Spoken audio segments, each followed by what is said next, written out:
স্নেহের ছাত্রছাত্রী, আজকে তোমাদের সবাইকে অনলাইন ক্লাসে স্বাগত জানাই। আজকে আমরা আলোচনা করব দ্রবণের যে অভিস্রবণ চাপ, কোনো একটা আননোন সলিউশন অর্থাৎ অজানা দ্রবণ, তাতে কোনো একটা অজানা দ্রাবক, সেই অজানা দ্রাবের আণবিক ভর কীভাবে নির্ণয়। ধরা যাক কোনো একটা অজানা দ্রবণে কোনো একটা আননোন সলিউট মানে দ্রাবক দ্রবীভূত আছে, যার আণবিক ভর জানি না, আমি ধরে নিচ্ছি সেটা কেমিকা। এখন তার কোয়ালিটেটিভ টেস্টে আমরা দিকে জানতে হবে সেটা যেন নন ভোলাটাইল, অনুদ্বায়ী হয়, অসংযোজিত এবং তড়িৎ অবিশ্লেষ্য দ্রাব্য হয়, এরকম একটা দ্রাবক। তারই ক্ষেত্রে কিন্তু এই আণবিক ভর নির্ণয় করা যায়। এবার আমরা ভি লিটার একটা দ্রবণ তৈরি করলাম, যেটা অবশ্যই লঘু দ্রবণ হতে হবে। তো এই দ্রবণ প্রস্তুতি করার জন্য আমি ধরে নিচ্ছি ডাব্লিউ গ্রাম আমার পুরো ওই দ্রাবটা আমি নিয়েছি। তাহলে ভি লিটার দ্রবণে নাম্বার অফ মোলস কত হবে? না স্যার, ডাব্লিউ নিয়েছি, অবভিয়াসলি ডাব্লিউ মলিকুলার মাস তো এম, মানে এম দিয়ে ভাগ করলে নাম্বার অফ মোলস পেলাম, অর্থাৎ দ্রবণের মোলার গাঢ়ত্ব হয়ে গেল আমার সি সমান ডাব্লিউ বাই এম। এবার আমরা জানি পাই সমান সি আর, তাহলে সি এর জায়গায় আমরা বসে দেবো ডাব্লিউ বাই ডব্লিউ। অতএব পাই সমান কি হবে না ডাব্লিউ বাই এম, ডাব্লুর পাশে ইন্টু দি আর টি। তাহলে এম সমান কি হবে না sir W R T by pi V. তো এখানে আমরা ডাব্লিউটা জেনেছি, এটা নন কোয়ান্টিটি, আর জানি 0.082, টি হচ্ছে যে পরীক্ষাকালীন উষ্ণতা, পাইয়ের ভ্যালু আমরা জানি, যে গাণিতিক মান পাই সেটা নয়, অবশ্যই এটা কিন্তু অভিস্রবণ চাপ, সেটা ডিটারমিনেবল, মানে এক্সপেরিমেন্ট করে যে পাইটা আমার বেরোবে সেটা, ইন্টু সেখানে আমার যে ভলিউমটা, যে ভলিউমের আমি দ্রবণ তৈরি করেছিলাম সেটা আমার নোন। কাজে এই রাইট হ্যান্ড সাইডে যে কোয়ান্টিটিগুলো আছে সবই আমার নোন, এখান থেকে এমটা আমরা বের করতে পারি। সুতরাং প্রশ্ন হতে পারে যে সাধারণত কোন দ্রবণের ক্ষেত্রে এই সূত্র কাজে লাগাই আমরা? পলিমার, প্রোটিন, এরকম উচ্চ আণবিক ভর বিশিষ্ট যৌগের আণবিক ওজন নির্ণয়ের জন্য এই পদ্ধতি অত্যন্ত কার্যকরী বা সহায়ক।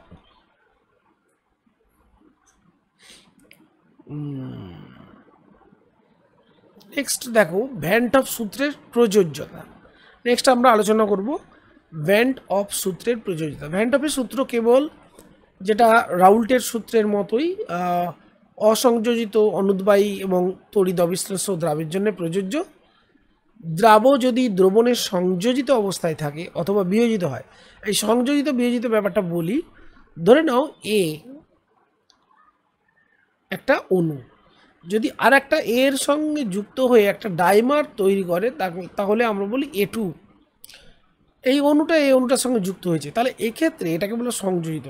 ধরে নাও n সংখ্যক এ আছে, তাহলে যদি ডাইমারাইজেশন হয় তাহলে কী হবে? n/2 সংখ্যক, তাহলে কণার সংখ্যা কমছে। যদি এরকম হয় n সংখ্যক এ আছে, ঠিক আছে, তো প্রতিটা অণু x সংখ্যক সংযোজিত হচ্ছে, ax, তাহলে অবভিয়াসলি কণার সংখ্যা কত হবে? না স্যার n/x। তাহলে দেখো এখানে কণার সংখ্যা কত গুণ কমে গেল? x গুণ কমে গেল। তাই কণার সংখ্যা কমলে অবশ্যই আমরা জানি কি যে সংখ্যাগত ধর্মটাও প্রভাবিত হবে, সংখ্যাগত ধর্ম তত গুণই কমবে, তাই না? কণার সংখ্যার উপর নির্ভরশীল। তাই এখান থেকে বলতে পারি যে যদি দ্রবণে কণাগুলো সংযোজিত হয় সেক্ষেত্রে অভিস্রবণ চাপের মান পরিবর্তিত হবে। আবার যদি বিয়োজিত হয়, মানে এ থেকে মনে করো বি প্লাস সি তৈরি হচ্ছে, দুটি অণু, তাহলে কণার সংখ্যা n সংখ্যক থাকলে সেটা হয়ে যাবে 2n সংখ্যক। তাহলে সেক্ষেত্রেও কিন্তু এই সূত্র তার যে সূত্র অনুযায়ী যে তাত্ত্বিক সূত্র অনুযায়ী যে তাত্ত্বিক মান, সেই মানের সঙ্গে এক্সপেরিমেন্টাল ভ্যালুটা তখন কিন্তু ম্যাচ করবে না। কেন না? তুমি নিচ্ছ তুমি যে n সংখ্যক কণা, সেটা ডাইমারাইজ হয়ে মানে সংযোজিত হলে কমে যাবে, আর বিয়োজিত হলে কণার সংখ্যা বেড়ে যাবে। ফলে যে এক্সপেরিমেন্টাল ভ্যালুটা পাবে অভিস্রবণ চাপের, সেটা অবশ্যই অনেক বেশি বা কম হবে। সংযোজিত হলে কমে যাবে, বিয়োজিত হলে বেড়ে যাবে। এই হলো ঘটনা। তাহলে এইখান থেকে আমরা বলবো তখন কী হবে, যে সূত্রটা তার আদর্শ যে আচরণ থেকে বিচ্যুত হচ্ছে, অর্থাৎ সূত্রটা তখন লঙ্ঘিত হবে, সূত্র অনুযায়ী যে এক্সপেরিমেন্টাল ভ্যালু সেটা পাবো না। তাহলে কী কী ক্ষেত্র হলো না, অনুদ্বয়ী হতে হবে, অসংযোজিত বা অবিয়োজিত হতে হবে এবং তড়িৎ অবিশ্লেষ্য কঠিন দ্রাব্য হতে হবে। তারপর হচ্ছে লঘু দ্রবণ হতে হবে। লঘু দ্রবণের ক্ষেত্রে অণুগুলোর মধ্যে কী হয়, আকর্ষণ প্রায় নগণ্য ধরা হয়, কিন্তু যখনই গাঢ় দ্রবণ হবে অণুগুলোর মধ্যে কী হবে, একটা আকর্ষণ বল কাজ করবে, ফলে সেই দ্রবণের বাষ্পচাপটাও কিন্তু, এই অভিস্রবণ চাপটাও কিন্তু পাল্টে যাবে। তাই গাঢ় দ্রবণের ক্ষেত্রে এই সূত্র প্রযোজ্য নয়। তো এখানে আমরা একটা সিম্পলি একটা কনসেপ্ট ক্লিয়ার করে নেব। দেখো, ধরে নাও এটা একটা আমার ইউ শেপের কোনো একটা কি পাত্র, এখানে আমি মনে করো একটা অর্ধাবেদ্য পর্দা দিয়েছি, এখানে যে দ্রবণটা রেখেছি মনে করো এই যে দ্রবণটা, এই দ্রবণের বাষ্পচাপ মনে করো π1, সরি অভিস্রবণ চাপ, এটা বারবার ভুল বলে ফেলছি, আর এই দ্রবণের অভিস্রবণ চাপটা আমার p2। এখন আমি যদি বলি π1 গ্রেটার দ্যান π2, তার মানে কি দাঁড়ালো, এর অভিস্রবণ চাপটা বেশি আর এর অভিস্রবণ চাপটা কম, দুটোই কিন্তু লঘু দ্রবণ নিয়েছি।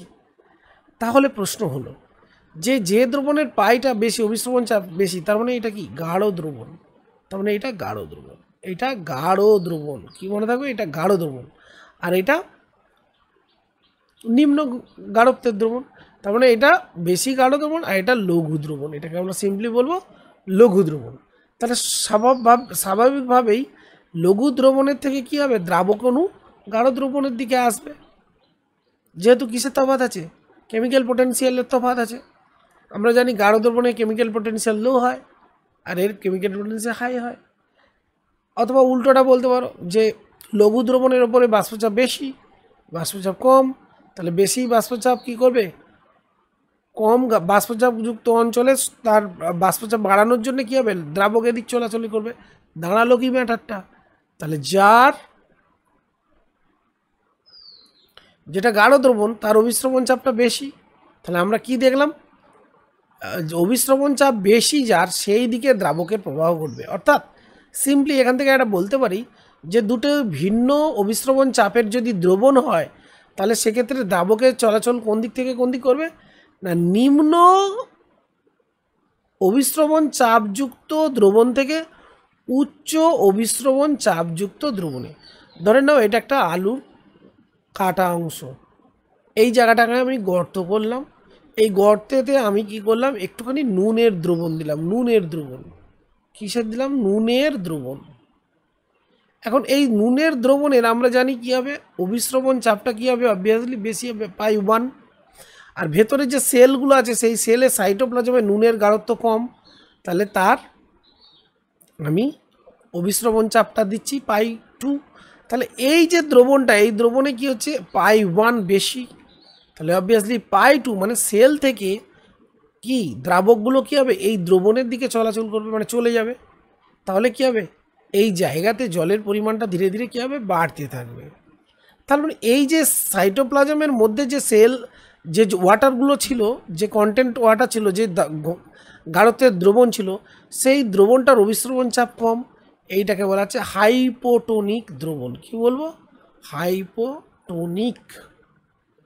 আর এই জায়গায় যে জায়গাতে নুন দ্রবণ দিয়েছি ওরা অভিস্রবণ চাপ অনেক বেশি, সেইটাকে আমরা নাম দিচ্ছি হাইপারটোনিক, হাইপারটোনিক।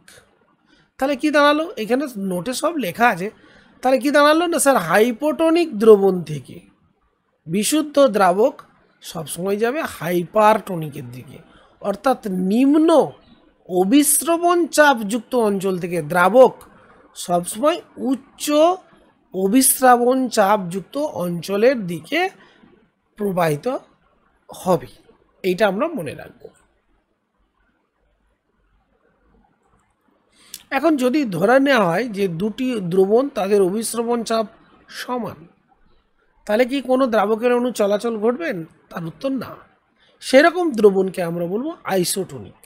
যেমন দেখো 0.089% যদি NaCl দ্রবণ নেওয়া হয় আর আমাদের যে ব্লাড আছে, ব্লাডের যে প্লাজমা, সেই প্লাজমাতে যে অভিস্রবণ চাপ হবে ব্লাড প্লাজমার অর্থাৎ রক্তের যে অভিস্রবণ চাপ সেই পাই1 যদি ধরি, আর এই 0.89% NaCl দ্রবণের অভিস্রবণ চাপ দেখা গেছে সমান হয়, তাহলে এক্ষেত্রে ব্লাড এর আইসোটোনিক দ্রবণ হলো 0.89% NaCl। ওকে, NaCl দ্রবণ। দেখো এখানে চিত্রে এখানে দেখানো হচ্ছে, দেখো তিনটে ছবি দেখতে পাচ্ছ। এখানে লেখা আছে হাইপোটোনিক, আইসোটোনিক, হাইপারটোনিক। তো এখানে ধরো পাতিত জল, প্লেন এন্ড ওয়াটার, সেখানে কোনো বিশুদ্ধ জলও বলতে পারো, সেখানে আমরা যদি লোহিত কণিকা ফেলে দিই, লোহিত কণিকার একটা নির্দিষ্ট অভিস্রবণ চাপ আছে, অর্থাৎ এর মধ্যে যে সাইটোপ্লাজম আছে তার ঘনত্বটা বেশি। তাহলে অবভিয়াসলি কী হবে, এই অভিস্রবণ চাপ যেখানে বেশি, কম অভিস্রবণ চাপযুক্ত দ্রাবক কী করবে, ওর মধ্যে ঢুকে যাওয়ার চেষ্টা করবে, তাই না? তাহলে কি ঘটবে স্যার, এখানে হাইপোটোনিককে আর হাইপারটোনিককে দেখো, এখানে বিশুদ্ধ জলের অভিস্রবণ চাপ কি খুব কম, আর এখানে দ্রবণের অভিস্রবণ চাপটা মানে এই এখানে যে লোহিত কণিকা দিচ্ছি তার অভিস্রবণ চাপটা বেশি। তাহলে কী হবে, জল এর মধ্যে ঢুকে পড়বে, তাহলে ধীরে ধীরে কী হবে, এটা ফেটে যাবে, এটা ফাটতে থাকবে। তাহলে এখন প্রশ্ন হতে পারে যে স্যার এই লোহিত কণিকা যদি ফেটে যায় তাহলে কি আমাদের কোনো বায়োলজিক্যাল এফেক্ট হবে? অবভিয়াসলি বায়োলজিক্যাল এফেক্ট হবে। অর্থাৎ আমরা মনে করো একটা কোনো ইঞ্জেকশন দিচ্ছি, ইঞ্জেকশন দেওয়ার সময় তার অভিস্রবণ চাপ, যে ইঞ্জেকশনটা পুশ করছি তার অভিস্রবণ চাপ যদি একদম কম হয়, মানে রক্তের যে অভিস্রবণ চাপ তার থেকে কম হয়, তাহলে অবভিয়াসলি কী হবে, ওই সেলগুলোর মধ্যে ইঞ্জেকশনের যে ফ্লুইডটা ঢুকে যাবে এবং ওগুলো ফাটতে আরম্ভ করবে, ফলে ক্ষতি হবে। অর্থাৎ এই যে দ্রবণ মানে পাতিত জল, এক্ষেত্রে এটা হলো হাইপোটোনিক। আবার মনে করো 4% NaCl দ্রবণের মধ্যে আমরা এই লোহিত কণিকাকে ফেলে দিলাম, তাহলে সেক্ষেত্রে লোহিত কণিকার ভেতরে যে অভিস্রবণ চাপ সেটার তুলনায় এই দ্রবণের অভিস্রবণ চাপ বেশি। তাহলে কী হবে স্যার, না ওই যেখানে অভিস্রবণ চাপ কম, অর্থাৎ আমরা লোহিত কণিকার ভেতর থেকে সাইটোপ্লাজমের ওয়াটার সে কী করবে, এই দ্রবণের মধ্যে চলে আসবে। তো ওয়াটার চলে এলে কী হবে, এটা সংকুচিত হয়ে যাবে, সেটাও কিন্তু আমাদের বায়োলজিক্যালি ঠিক না। তাহলে কী হবে, সম অভিস্রবণ চাপের যদি কোনো দ্রবণ 0.089% NaCl দ্রবণে যদি লোহিত কণিকাকে ফেলি, তাহলে কোনো পরিবর্তনই ঘটবে না। এক্ষেত্রে দ্রবণটা হলো আমার আইসোটোনিক। আশা করি তোমরা বুঝতে পারছো। তো জীবদেহে এই অভিস্রবণ দেখো কিভাবে কাজ করে একটুখানি আলোচনা করে নিই। ধরে নাও এটা একটা গাছ, এই গাছের এইগুলো তো আমরা জানি, গাছের নিচের দিকে শিকড় থাকে এবং শিকড়গুলো আরও ক্ষুদ্র ক্ষুদ্র শিকড়, এবং সেখান থেকে মূলরম, এবং মনে করো মাটির যে কৈশিক জল, এই যে কৈশিক জল আছে না, এই মাটির কৈশিক জলগুলো কী হবে, এই মূলরম মানে কতগুলো কোষ দিয়ে তৈরি মূলরম, সেই কোষের ভেতরে একটা সাইটোপ্লাজম আছে। এখন যদি গাছ বাষ্পমোচন প্রক্রিয়ায় শরীর থেকে জলটা বাইরে বের করে দেয়, তাহলে কী হবে, অবভিয়াসলি তার পরবর্তী সেল প্রত্যেকটা সেলের মধ্যে কী হবে, জলের একটা অভাব তৈরি হবে। অর্থাৎ ওই সাইটোপ্লাজমের মধ্যে, মানে এইখানে যদি মূলরমের মধ্যে যে সাইটোপ্লাজমটা, সেইটা যে কোষটাকে আমি যদি এইটা দেখাই, তাই কোষের ভেতরে কী হবে, জলের গাঢ়ত্বটা কমে যাবে। অর্থাৎ আমরা বলতে পারি যে এর তুলনায় বাইরে যেহেতু জল আছে এবং লবণযুক্ত জল, অর্থাৎ এটা কৈশিক জল, সেক্ষেত্রে এই লবণের যে গাঢ়ত্ব, সেই গাঢ়ত্বের তুলনায় এখানে গাঢ়ত্বটা বেশি যাবে, যেহেতু জল কমে যাচ্ছে, এখানে জলের অভাব ঘটছে। তাহলে এখানে অভিস্রবণ চাপটা আমার বেশি, পাই1, এখানে অভিস্রবণ চাপ আমার কম। তাহলে কম অভিস্রবণ চাপযুক্ত অঞ্চল থেকে আমরা জানি এই সাইটোপ্লাজমের মধ্যে সলভেন্ট মানে দ্রাবক, এক্ষেত্রে জল ভেতরে প্রবেশ করবে। তো এখানে প্রবেশ করলে এ কী করবে, পাশের সাইটোপ্লাজমে এর কী করবে, প্রবাহ ঘটাবে। এইভাবে সে আর একটা পাশের সাইটোপ্লাজমে এইভাবে করতে করতে একদম পাতায়, যেখানে কি হচ্ছে, জলের বাষ্পমোচনজনিত কারণে কি জলের অভাব ঘটেছে, সেখানে জলের ফ্লোটা ঘটতে থাকবে। তাহলে এই যে কৈশিক জল একদম পাতায় পৌঁছে যাচ্ছে, তার পুরোপুরি ফাংশানিংটা কে করছে, ফাংশানিংটা করছে অভিস্রবণ। তাহলে এই অভিস্রবণটা কেন ঘটলো? অবশ্যই অভিস্রবণ চাপের পার্থক্যের কারণে। ক্লিয়ার না? ঠিক একইভাবে বীজের অঙ্কুরোদ্গমের ক্ষেত্রেও দেখো, এটা আমি যদি একটা সিড বলি, এই সিডের মধ্যে কোটাইলেডেন্স আছে, ঠিক আছে? দেখবে এইখানে একটা সূক্ষ্ম রন্ধ্র বা ফাঁকা আছে, এই ফাঁকার মধ্য দিয়ে জল কেন বাইরে থেকে ঢুকে যায়? তাহলে অবভিয়াসলি তোমরা জানো এখানে আমরা অভিস্রবণ চাপ কী হয়, নর্মালি অনেক কম, আর এই দ্রবণের মধ্যে কি গাঢ়ত্বটা অনেক বেশি। এখানে এদের যে সেল আছে, সেলের মধ্যে সাইটোপ্লাজমে অ্যাকচুয়ালি ওয়াটার খুবই কম, ফলে অভিস্রবণ চাপ অনেক বেশি। তাহলে এখানে ওয়াটার মলিকুলসগুলো এর মধ্যে দিয়ে ঢুকে পড়ে, ফলে ধীরে ধীরে এই এটা মানে এই সিডটা ধীরে ধীরে কীরকম ফুলে ওঠে এবং এই কোটাইলেডেন্সগুলোও ফুলে ওঠে। তারপরে অঙ্কুরটা ধীরে ধীরে কী হয়, বাইরে বেরিয়ে আসে। কাজেই এই অঙ্কুরোদ্গমের যে প্রক্রিয়াটা, সেটা অবশ্যই এই ভেতরে কি ওয়াটার মানে সলভেন্ট না হলে কিন্তু এইটা সম্ভব নয়। অর্থাৎ কারণ ও তো কী থাকে, ও তো অ্যাকচুয়ালি স্লিপিং মোডে থাকে, তাই না? ঘুমিয়ে থাকে, সুপ্ত থাকে, তো সেটাকে ওই জল গিয়েই অ্যাক্টিভেট করে। তা কাজে এই জলের যে ঢুকে পড়া অন্তঃবিস্রবণ প্রক্রিয়ার মাধ্যমে, সেটা কিন্তু কি করে, এই বাষ্পমোচনেরই সেটা কিন্তু এই অভিস্রবণেরই গুরুত্ব, অভিস্রবণের কারণেই কিন্তু এটা ঘটছে। প্রাণীদেহ একইভাবে এরকম বহু অভিস্রবণ প্রক্রিয়া ঘটে। যেমন এখানে বলছি দেখো, রক্ত এবং কলায় জলের আদান প্রদান, রক্ত থেকে আমাদের যে পুষ্টিজাত পদার্থগুলো বিভিন্ন কোষে যাচ্ছে, সেক্ষেত্রেও কিন্তু অভিস্রবণ প্রক্রিয়াতেই ঘটছে। তো আমরা এরকম অভিস্রবণের সঙ্গে সম্পর্কিত কতকগুলো ঘটনা, সেগুলো কী কারণে ঘটছে তার একটু এক্সপ্লেনেশন জেনে নেব। দেখো, অনেক সময় ডাক্তারবাবুদের কাছে গেলে তোমাদের বলে যে নুনটা খাবে না, যে কার দিকে বলে না, যাদের উচ্চ রক্তচাপ। তা কেন বলে? আসলে দেখো, তুমি যে এক্সট্রা অ্যামাউন্ট NaCl ইনটেক করছো, NaCl কি কণা, কাজে কণার সংখ্যা যখন রক্তে তোমার বাড়বে, তখন রক্ত রসের মধ্যে যদি বেড়ে যায়, তাহলে কী হবে, সেলের সঙ্গে কি রক্তের একটা কী হচ্ছে, পুষ্টিগত পদার্থের আদান প্রদান ঘটে। তাহলে সেল থেকে ওয়াটার মলিকুলসগুলো কী হবে, বেরিয়ে চলে আসবে। কোথায় চলে আসবে? রক্তে। তাহলে রক্তের ওপর কী হবে, চাপ বাড়তে থাকবে। কারণ আমরা জানি তো পাইটা কী হবে, রক্তের মধ্যে পাইটা বেড়ে যাবে যত অভিস্রবণ চাপ বাড়বে, NaCl কণার পরিমাণ যত বাড়বে, অভিস্রবণ চাপ বাড়বে।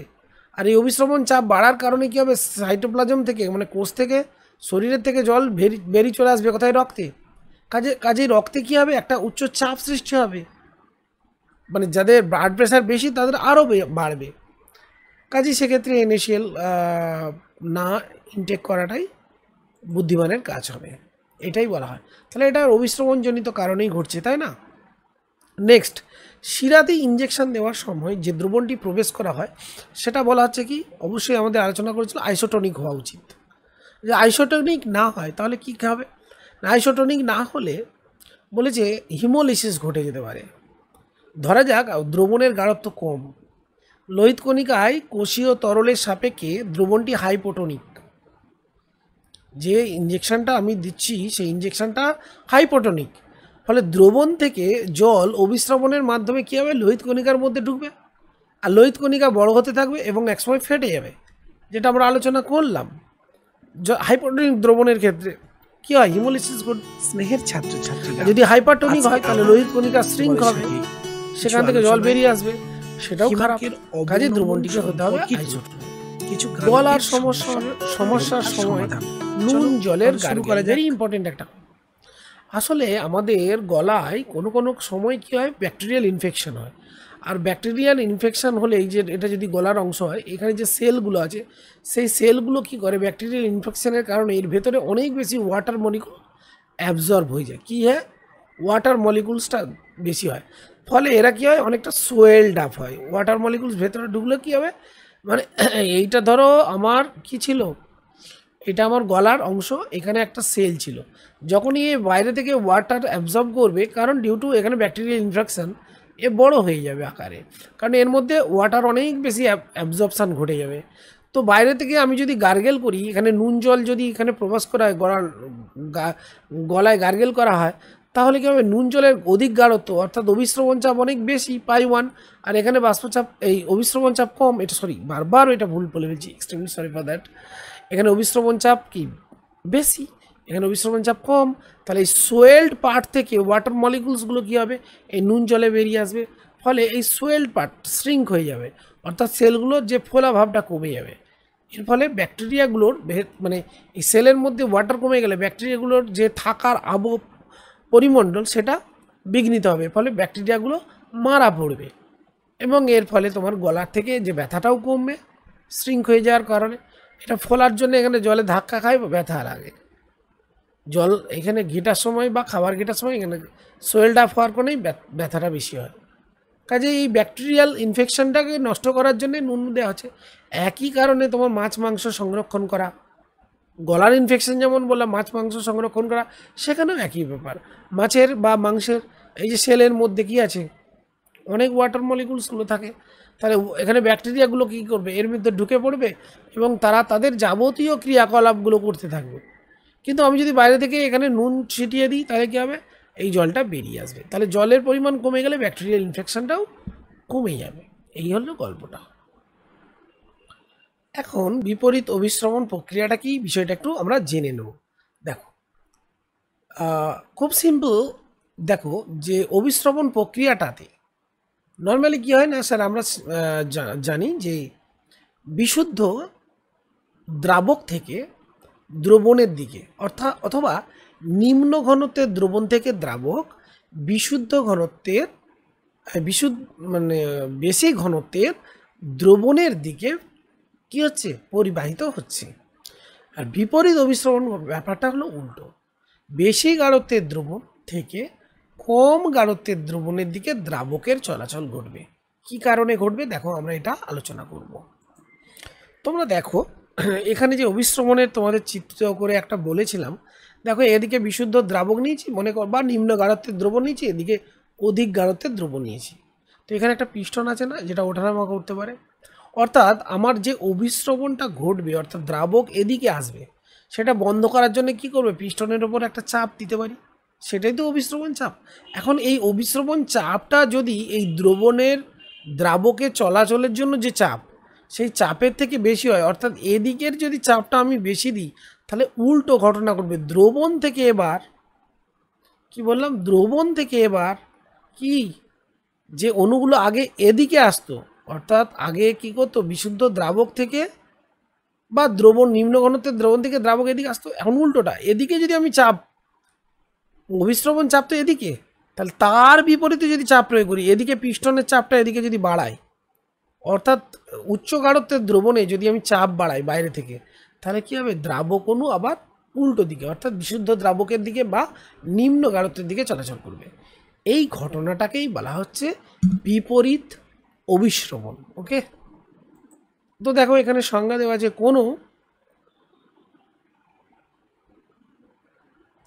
সংজ্ঞাটা দেখো, কোনো দ্রবণ ও তার বিশুদ্ধ দ্রাবককে একটি অর্ধবেদ্য পর্দা দ্বারা পৃথক করে রাখলে অর্ধবেদ্য পর্দার মধ্য দিয়ে দ্রাবকের নিট যে দ্রাবক থেকে দ্রবণের দিকে প্রবাহটা সংগঠিত হয়, আবার বলছি কোন দিক থেকে না, দ্রাবকের নিট প্রবাহটা দ্রাবক থেকে দ্রবণের দিকে সংগঠিত হচ্ছে, এই ঘটনাকে আমরা বলি অভিস্রবণ। এটা তো আমরা জানি। এবার উল্টোটা, অভিস্রবণ বন্ধ করার জন্য দ্রবণের ওপর অভিস্রবণ চাপের সমান চাপ প্রয়োগ করতে হয়। প্রযুক্ত চাপ যদি অভিস্রবণ চাপের চেয়ে বেশি হয় তখন কী হবে না, দ্রাবকের নিট প্রবাহ ঘটবে দ্রবণ থেকে বিশুদ্ধ দ্রাবকের দিকে, মানে উল্টো। অভিস্রবণ চাপজনিত প্রবাহের বিপরীত অভিমুখে দ্রাবকের এই যে প্রবাহ, এটাই হলো বিপরীত অভিস্রবণ।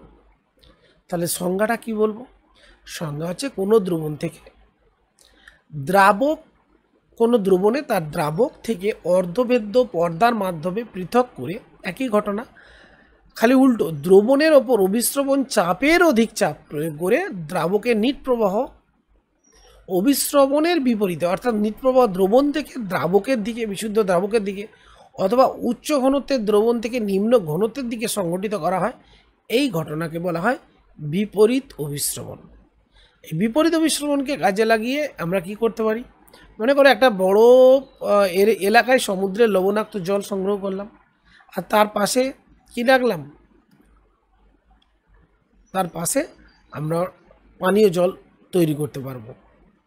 কি হবে না, দেখো যদি আমি সেখানে অল্প পরিমাণ কি রাখি, পানীয় জল লাগি, তাহলে সেই অল্প পরিমাণ পানীয় জল এর দিকে লবণাক্ত জল থেকে দ্রাবককে আমরা কি করতে পারি, ওদিকে পুশ করতে পারি। কি করে না, এই লবণাক্ত জলের ওপরে যদি আমরা বিপরীত অভিস্রবণ চাপ প্রয়োগ করি, মানে অভিস্রবণ চাপের বিপরীত চাপ প্রয়োগ করি, এই প্রক্রিয়াকে বলে ডিস্যালাইনেশন বা